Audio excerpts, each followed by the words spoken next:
Hello, it's Commodore. Ty Coles here with a Batwoman reviews. Yes, I'm going back to Batwoman because I want to get it done. I don't like that I left it, even though the show is not good.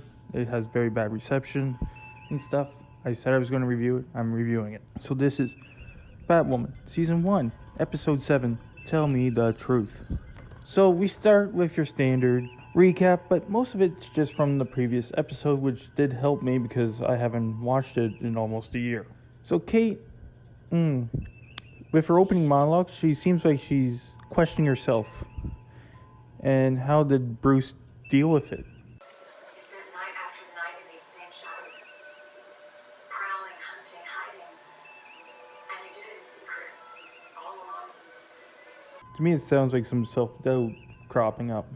And then the rest of this episode just goes haywire because I think there's like 3 or 4 different plot points throughout the episode. So it's kind of jarring to watch.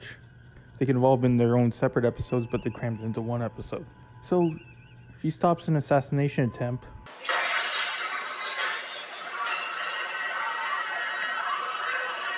But the crows are there and Sophie catches up to her. At any cost. He needs to know you're his daughter. Now they're all grown. I'm serious. You're in danger. And if you won't tell him, I will. And she still wants to expose her, despite Kate, as Batwoman, saving her life not once, but twice. And she thinks that Kate can't handle herself. She's been able to handle herself so far. We didn't see the newscast, and the owner of the restaurant that the assassination attempt took place at offers Batwoman a free meal at any time. Without this city zero, our doors would be shut. Batwoman, if you see this, you're welcome for a free meal at Alessandro's anytime. Anytime. This will come up later in the episode. So, we see Kate working out, like doing her shadow boxing, and Lucas comes in and he's trying to give her information that she needs to know. And she's still working out while he's trying to give her some vital information. Analyzing the list of everyone who's at Alessandro's for dinner. Hey, cool. We can take the initiative on that. Find anything? I didn't that. Last two victims of the sniper both worked for your teacher ex-stepmother's companies. She stops. They go to where she stores all her gear plus the suit, and she's worried that Sophie will spill the beans to her father. That's what was cool. I'm not getting it. She's threatening to tell my dad. He's gonna freak out if she knows now. Means no more protecting people. No more helping the city. No more Batwoman. We see that the divorce is going through from the last episode because we knew that the mother-in-law tricked Jacob to saying that Beth was dead, but she's actually Alice. Again, this is just woven into the story, and it could really be explained better if it wasn't just one part of a bigger story in this episode. And as Kate is trying to save the person yet again from getting assassinated, we see another mysterious person show up. They have a tussle. The guy runs away, and we find out it's Julia Pennyworth, Alfred's daughter. Julia Pennyworth. Figured Alfred would have taught you better manners. Let's take my father out of this. Later, a little bit later on, the guy's still running, and he finally does get killed, but this time by Mouse.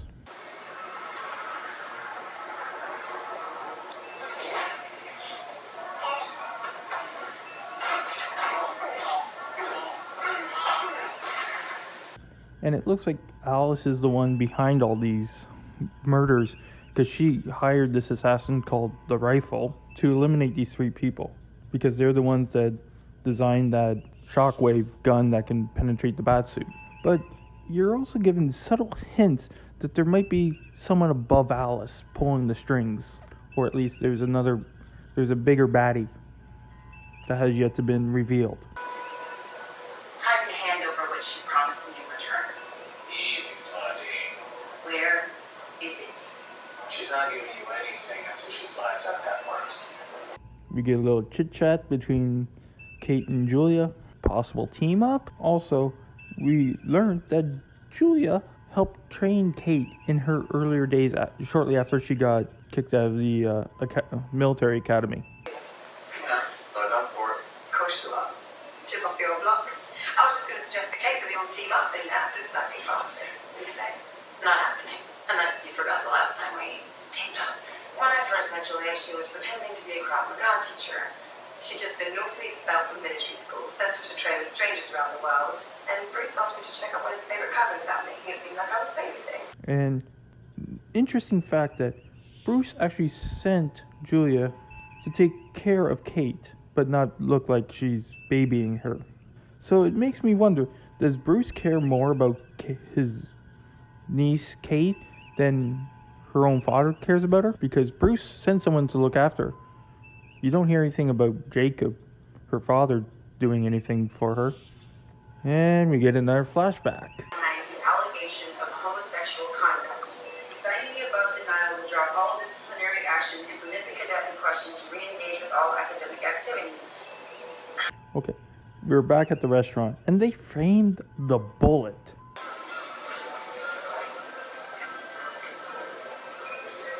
Like, really? You framed the bullet? And Kate's there with Sophie. They hold hands, and the owner comes over and tells her to leave because she's wearing sneakers.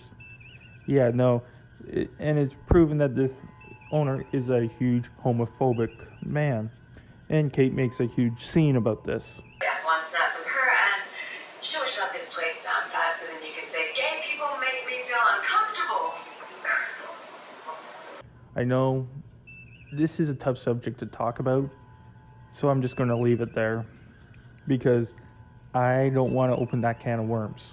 And we get yet another flashback, and we are seeing why that Sophie turned her back on Kate, and that was because of her father, Jacob.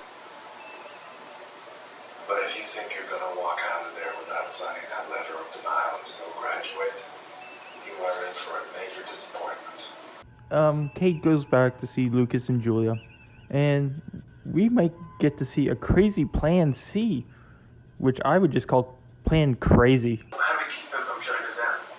We moved to plan C, which is a little bit crazy. But just as they were about to start working on it, Mary pops in out of nowhere, and she wants to talk about the family issues at this moment. Really a good time. Yeah, I got that. Look, I know everything at home sucks right now. I will call you tomorrow. Is our parents' divorce even a blip on your radar? Because it sort of feels like I'm the only one trying to hold our family together. Not the greatest time. We hop back to the Crow's headquarters. Jacob's there.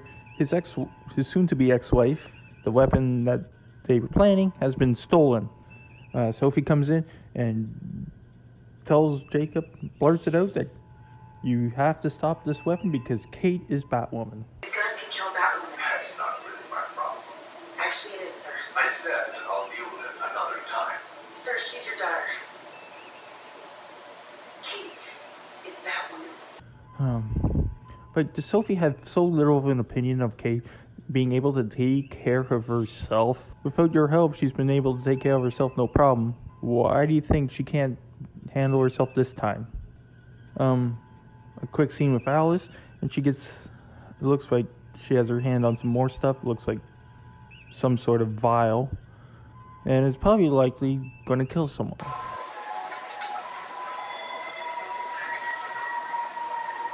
Send Batwoman my love. Sophie and the Crows are now looking for the gun, and we see yet another flashback. You signed it. I told them what they wanted to hear. Lied. I need this school, okay? I want to be here. They don't want you. Right, this is the fourth or fifth flashback this episode. Should just call the episode Truth from Flashbacks. We see the same flashback that they showed in episode 1. But we now get this little story about how great of a sharpshooter Kate is. That's Kate's sharpshooter competition medal. Do you even know how she won that? She didn't even try. In fact, she was so hungover from tequila shots the night before, it was insane anyone even handed her a gun. Which will play later in the episode. Finally, some reason for these flashbacks. And just as Sophie's going looking for this gun, Batwoman shows up, and Sophie spills the beans that she told her father that she was Batwoman and that she regrets doing what she did. And she feels like she doesn't understand the danger she's in. If it's not them that kills her, someone else will. Did you tell Jacob, Kate? Yes. But I didn't tell him because I'm loyal to the Crows. I told him because you're going to get yourself killed. If not by us, then by one of your enemies. Again, I think Kate has shown her ability to take care of herself, which makes what Sophie does just self-serving, it feels like. But, twist, and I think we found out what plan C was, because Kate walks in. So, probably Julia and Kate switch places, so it's Julia in the bat suit. It doesn't take a rocket scientist to figure that one out. And before anything really major happens, you just see Batwoman get blasted through the wall and fall a few stories to the ground. Splat. I couldn't help myself. How are you here, Kate?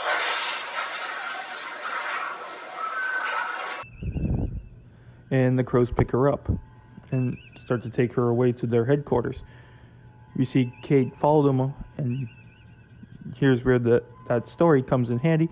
Shoots out the damn tire and kicks some.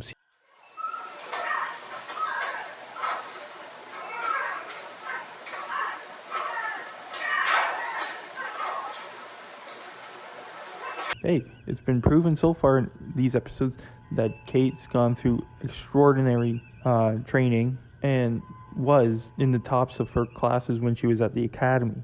So her doing that is in her character. And so she saves Batwoman, aka Julia Pennyworth. But it's interesting that the blast from the gun that was supposed to kill Batwoman did not kill Julia. The rifle finds this out and confronts Sal saying, "You double-crossed me." And we do learn that there is a higher up, and Alice double-crossed her too. And she's, there's some history between those two. Oops. Listen, you crazy bitch. You didn't just play me, you played her. Sapphire's gonna be pissed with you. Don't you ever say her name in front of me. So, hopefully we get someone that's a better antagonist than Alice. Kate bandages up Julia. Julia leaves to continue her hunt for the rifle. Unfortunately, I wouldn't get to see how the play ends. Dear lady, there's a sniper on the loose who's trying to kill me. Relax, love. My agent has just got word. He's headed back to an island on the Mediterranean in that gun in time. Which means I'm on a one-way flight to Santorini. And we get some girl talk between Kate and Sophie, and Kate's now like saying what Sophie's been saying but hasn't been acting on. They should keep their distance. Kate, actually, I think you were right 6 years ago. And maybe it's best if I keep my distance from now on. Yeah, so Sophie, stay out of her business. She's a grown-ass woman. She can take care of herself. We get a little more LGBTQ stuff where Kate now is going to be opening up a gay club right across the street from that restaurant that kicked her out. The guy across the street is in the ladies' restaurant. I wonder how they'll like it when I turn this joint into a gay bar. And then at the very end, we have Mouse, who is acting as Jacob. Daddy, you are so handsome.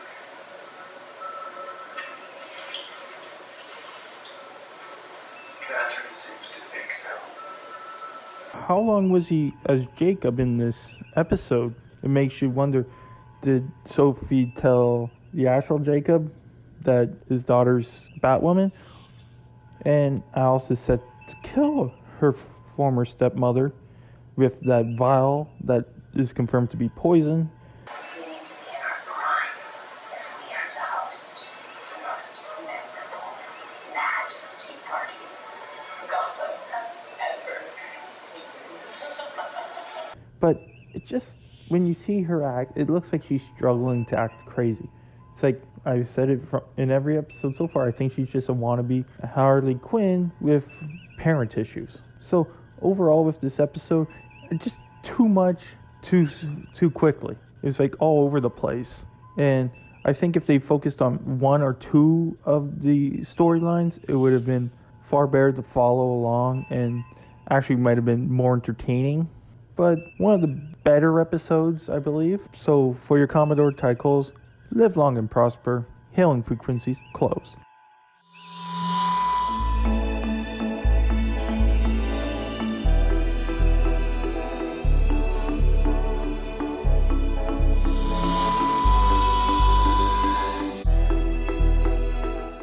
Thank you for watching the video. Please like the video, subscribe to the channel, watch one of my other videos, and if you can show your support by donating to my PayPal. So for Commodore Ty, live long and prosper. For now, until next time, the hailing frequencies are closed.